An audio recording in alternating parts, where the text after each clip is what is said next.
Yoon argu ijoollee keenya sintu jirtu garuu akkamitti bira darbama. Xiqqooshii ajandaa miidiyaa keenyaati. Wanti kun garuu bakka qabachuu qaba. Waa tokko bakka qabsiisuu qabna. Amma jiru amma bira darbii jedhee kan inni seenee kanaaf seenuun fayis sammaatiif tokko eenyu gaafattu hunduu nama hundayyuu dhiifama gaafadha. Ajandaa keessaniif as ta'a akkoo jarri. Kabaja qabaa. Namni hundumti iddoo kana jiru riyaa keessanaa ta'u, siniolaa ta'u, siniyaa gadiyaa ta'u, namni hundumti jiru kabaja keessaniif iddoo kana kan taa'u. Baay'eensa jaalala isiniin qabuudhaaf iddoo kana ta'a. Wambarii teessoo fi kabajamuu abbaatu ofirratti eegaa jedha Oromoon keenya gaafa mammaaku. Kanaaf kabajaaf iddoo kana ta'a warri keenya namni as jiru hundumtuuti. Kanaaf isinis kan natti mufatteef dhiifama, kan natti mufatteef dhiifama jettanii dhumarratti akkama jette Meeriin obbolootni keenya bakkeen fa'i, Yohaannis fa'i, Ganniin fa'i, Wandeen fa'i wantoota immoo kallattii gara fuulduraa qabu ni kaa'u. Seensaaf akka nu toluuf ijoollee keenya isin jaalannu nama biraatiin hin jennu. Inni dhiifama kan ta'e, inni nagaa kan ta'e, inni araara keenya kan ta'e fannoo irratti egaa araarri kan kenname abbaa koo wanta gochaa jiran hin beekanitti isaaniif dhiisi jedhee dhiifama kan taasise wanta walitti yakkitan walitti hin lakkaa'ina. Waan natti yakkennis hin beeku, waan natti yakkanis hin beeku jennee dhiifama walii gochuutu nurraa'e. Kanaaf soorii waan natti yakkeef dhiifama jedhii obboleessa keenya dheeressaa sirraa jira. Mataan dhiiragaa yoo kennaa kanaan nuuf galanni isaaf haa ta'u. Atis kan sitti yakkeef dhiifama jedhii, ishiinis immoo kan sitti yakkeef dhiifamaa jettu. Hojii mana hundi keenya fudhannee baana. Abdii godhadhaa isa kana akka kana wanta kana bakka qabsiisnuu fi garuu jecha ishii kana nuun jedhu. Maqaa Waaqayyootiin kan sitti yakkeef dhiifama jedhiini ishiinis kana ni jetti taasite. Dabareen hangafaa garuu kan keenya wanta ta'eef itti fufi dheereessa. Viidiyoodhaan baheetu eegalee tokko viidiyoodhaan abooti.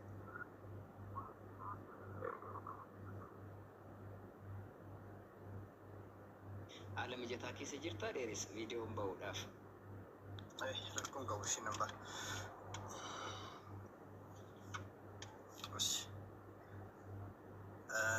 Ol jedhuma akkam jabba. Baay'ee guddisaa ilaallachuu seenaas ilaallachuu rakkoon qabu dhugaa waatii si'aa eebbifama. Okay, kan ishii ol jedheen viidiyoo Dheeressaanuuf guddisi kaashoo.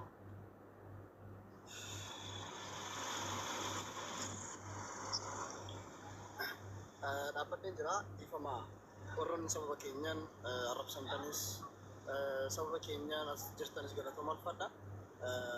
Politikiya seenaa dhiifama ulfaadha galatoomaa.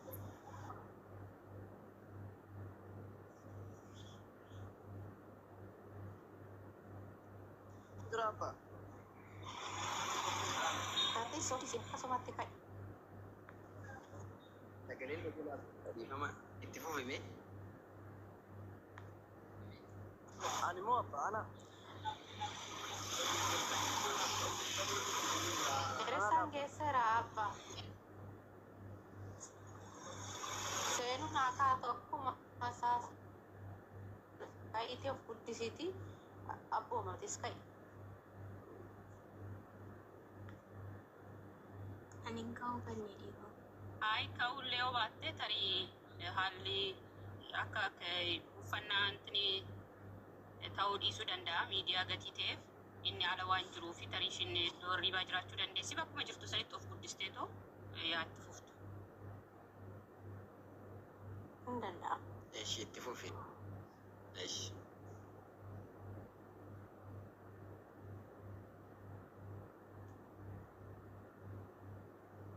Of guddisi seena. Namni si guddisuu hin danda'u hostiisiidha waan ta'eef. Ani maalin malleecha dhiifama gaafadha ishee dhiifama gaafadhe viidiyoo hojjedheetu.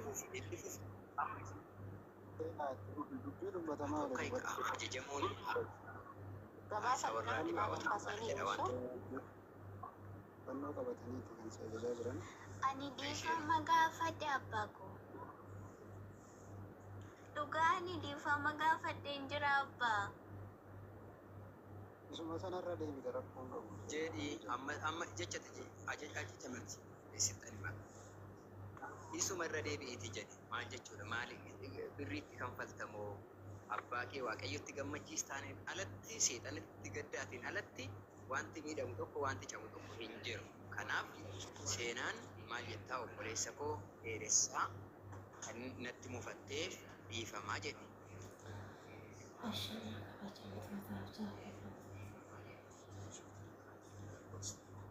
Shuhadi? I don't know. I'm not saying. Obboleessa koo dheeressaa akkasumas obboleewwan koo dhiifama. Waaqayyo yaa eebbisu. Atis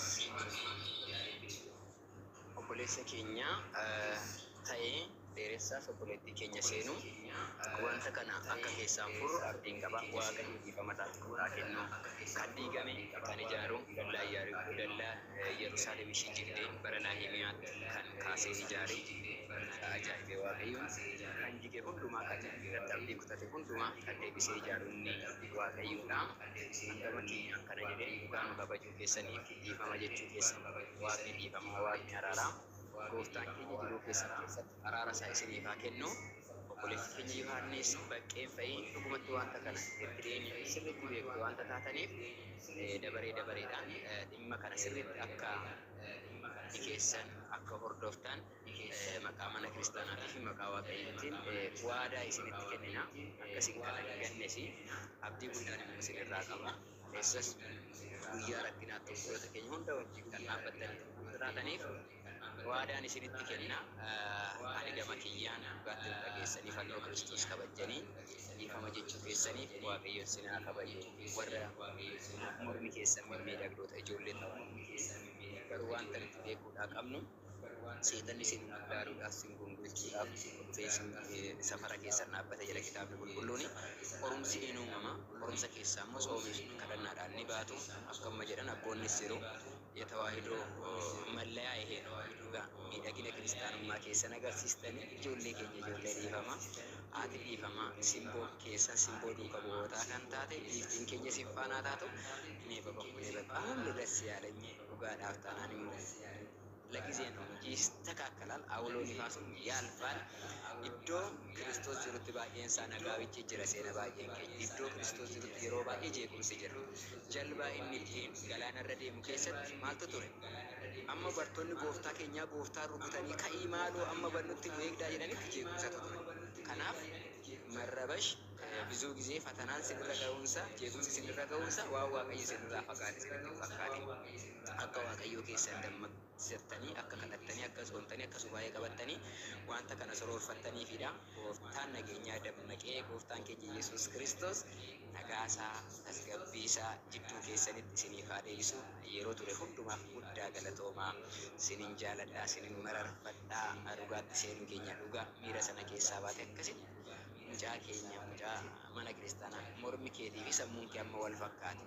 Dhugaan sitti maati? Mormi keetii fi arrabni kee amma fakkaate baay'ee natti tolee ulfaadhu kabajamee warri turtan hundumtuu galatooma.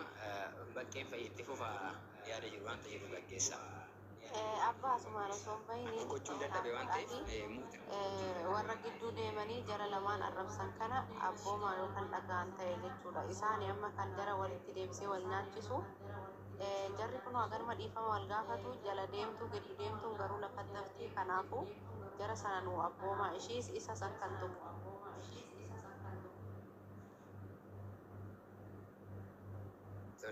Ulfaadhu furmaata taate dhugumas kan walitti nabu ollaadha. Inni kaan araarsuu gaafa fiigu inni kaan buna ittiin dhugaa gaafa namni walitti bu'u baay'eensa. Ijoollee mana kiristaanaa keenya kan taatanii Kiristoosiin hordoftanii adaraa fannoo isaatii ajandaa obboloota kanaa godhattanii dhugumatti abbaan keenya hayyuun mana kiristaanaa Yohaannis afaan warqee obboleessa kee dogoggore obboleettii kee dogoggorte yoo argite ati waa'ee isaa kaastee naasa'ini. Keessumaa nan sooma jettaa foon bineeldaa isa eeyyamame dhiistee maa isan eeyyamamne nyaachaa jirtaa jedha abbaan keenya Yohaannis afaan warqee. Kanaaf hamiidhaaf isin kaasina. Warri ajandaa isinii kaasanii koottaa irratti haasoftaa jedhan immoo abbaa keenya Daawitiin duukaa haa fiignu jedhe. Abbaan keenya Daawit maal jedhee isa obboleessa koo natti amanuu jiru ani ka'een jalaa baqadhee ani ka'ee tanin jalaa fiigee koottaa Daawit wajjin fiignaa jedha abbaan keenya Yohaannis afaan warqee. Gaafa namoonni waa'ee obboloota kanaa ajandaa godhatan baqadha mana isaanii hin dhaqiina. Maaliif maaddii tokko irratti foon qalanii foon namaa isa hin eeyyamamne wajjin nyaanna jedhu waanta ta'e. Kanaaf dhugumatti fannoo Kiristoosiin kan isiniin jennu manas bantanii ajandaa isaanii hin taasifatiina. Mana dhuunfaa keessaniitis foon namaa hin nyaatina. Waaqayyo wanta balaaleffatu, Waaqayyo wanta jibbu keessaa inni tokko hamiidha waan ta'eef nama hin hamatina. Hin kaasina ajandaa namaa. Yoo dhuguma obboloota kana jaalattan seenuun sin mararte, dheeressaan sin marare, miidhamni seenuu sin marare taanaan mee kadhan isa dhugumatti bu'aa qabu. Kan dhagaa cabe walitti deebise, dhagaa kattaa keessaa bishaan kan burqisiisu, samii keessaa kan maannaa buusu inni Waaqayyo furmaata fiduu ni danda'a. Humna isaatti amanaatii kadhadhaaf. Dhugumatti isa kanatu furmaata waan ta'eef Waaqayyo abbaa keenya hafuura asmeendeos, hafuura seexanaa isa gaa'ila jeequ, isa gaa'ila boqonnaa dhoowwu yaa gooftaa irraa rukuti jedhaa kadhadhaaf. Ishii kana warra amantii biraa keessa jirtan maqaa waaqatti amantaniitiin jecha dhiisaa jidduu hin galiina. Obboloonni keenya kun dhugaa namni gaafa jaalalli isaa jigu bara kana keessatti ollaan buna dhuga. Akkamitti manni kun diigame kan jedhu itti ittiin dhaga'amu. Har'a ijoolleen kun gara gaa'ilaatti iyyuu hin dhufne fageenya irra jiru, distaansii guddaa irra jiru har'a. Kan akkasitti ta'e isaati namarraa daa'imarraa ijoollee irraa gaafa namni gargar ba'u iyyuu ittiin dhaga'amu akka salphaatti ijaaramaati jira. Biyya diigame jedhama gaa'illi biyya xiqqoo tokkodha. Gaa'illi mana kiristaanaa ishii. Mana kiristaanaa ishii xiqqoo jedhameeti kan beekamu. Akka Waaqayyo ijaaru, akka Waaqayyo suuqu, icciitii guddaatu iddoo kana jira waan ta'eef isaaf kadhachuudhaaf adeemnu. Egaa kan fannoo Kiristoos irra deemee ijjatee deemu inni ofuma isaatiifuu miidhamaadha. Dheekkamsa Waaqayyoo jala jira. Kan sin abboomnu garuu adaraa dhimma kana hin kaasiina. Arrabni keessan immoo adaraa kan sin hin jennu obboleettii keenya irratti caala hin dubbatina. Dhugumatti ani immoo dhugaa dhiifama gaafachuu kan qabdan eenyudha? Warra jalatti koomentii dogomgoraa dura barreessaa turtan. Isinuu dhiifama jedhaan seenuu dhiifama, dheeressaa dhiifama jettanii isaaniin iyyuu dhiifama gaafachuu qabdu. Sin mararu ijoolleen keenya waanta ta'eef isiniifis Waaqayyo immoo isin yaadisu. Akka dhugaatti kan hin jedhu kan dogoggortaniif sammuun keessan yaadee humni keessan barreessee yaada dogoggoraa, jecha dogoggoraa kan hojjettan hunduma isaaniitiif Waaqayyoon isiniif haa dhiisu. Isin immoo obboloota keenya isiniif fiixaan isiniif haa baasu. Waaqayyo inni kaleessa haasaa waliin sin jalqabsiise galmaan gooftaan keenya dhingaa abdii guddaan isarraa qaba mootii nagaati waan ta'eef inni ajaa'iba raawwata. Waaqayyo gooftaan keenya jechuudha. Dhugumatti kitaaba qulqulluu keessatti abbaan keenya Phaawulos maal jedhee jaalalli mo'ataadha jedhe. Fiqir yaashannifal, fiqir ashannaafi ነው በፍቅሩ ናችሁ ከጸለያችሁ dhuguma jaalalaan taatanii yoo kadhattan dhugaatti Waaqayyo wanta inni isiniif hin milkeessine hin jiru. Garuu jechi keenya darbuun qabu. Imimmaan keenya namatti gonfu Waaqayyo totoo boonyeera ta'e Waaqayyo lapheen inni hin cabsine gonkayyuu hin jiru. Dhugaadha. Subaayee qabadhaa. Waaqayyo fedha keeti moo fedha kee miti jedhaati walirraan ilaalaa. Fedha Waaqayyo taanaan xinqirraa ta'u. Yeroo koo dheeressaa koo sissi hin fayyadu. Obboleettii keenya seenu sissi hin fayyadu. Ishii kana sirriitti beekaa. Mee subaayeedhaan ilaalaa. Ani dhugumatti fakkeenya kan isinii ta'u naman abbaa gaa'ilaa ta'ee abbaa ijoollee shanii ta'ee gaa'ila eebbifamaa jaalatamaa warra jaalatamaa jedhanii namni baay'een maqaa keenya kaasu. Dhuguman sinitti durban dura jaaladhe garuu maraadhee fi gurjaa bulee fi nyaata dhiisee fi waa meeqa gaafante gaafan subaayee qabadhee ilaalu garuu mucaan kun nama qaamni isaa walakkaan irraa du'e jaalatte waan ta'eef dhiisinaan jedhe Waaqayyoon. Dhuguma abjuudhaan subaayee galee taniin ikkoo. Ishii nama fuudhu kan ammoo daandii qadhoo harka wal qabatanii qofarra deeman tokko irratti Waaqayyoon natti agarsiise. Jechuun abbaan mana daandii lamarra deeman icciitii guddaa natti agarsiise Waaqayyoon kun. Ishii sana nan dhiise. Gaafa namni intala sana dhiisinaan jedhu garuu isin xalaata kootiin jechaanii ture jara sanaan warra intalatti sana dhiisinaan jedhan. Gaafa Waaqayyoon tsoomee kadhadhee subaayee koo fixee jedhu garuu Waaqayyoon ishiinan jaaladhee iddoo biraatti subaayee galtee ani iddoo biraatti subaayee gale. Naa bilbiltee maal taati halkan edaa haati koo haadha keetti waadaa na kennite. Lafarratti sitti kennee waaqarratti fudhadha naan jettee jette. Ani immoo harka qabadheen daandii qal'oo tokkorraa na duubaa si'a man ture.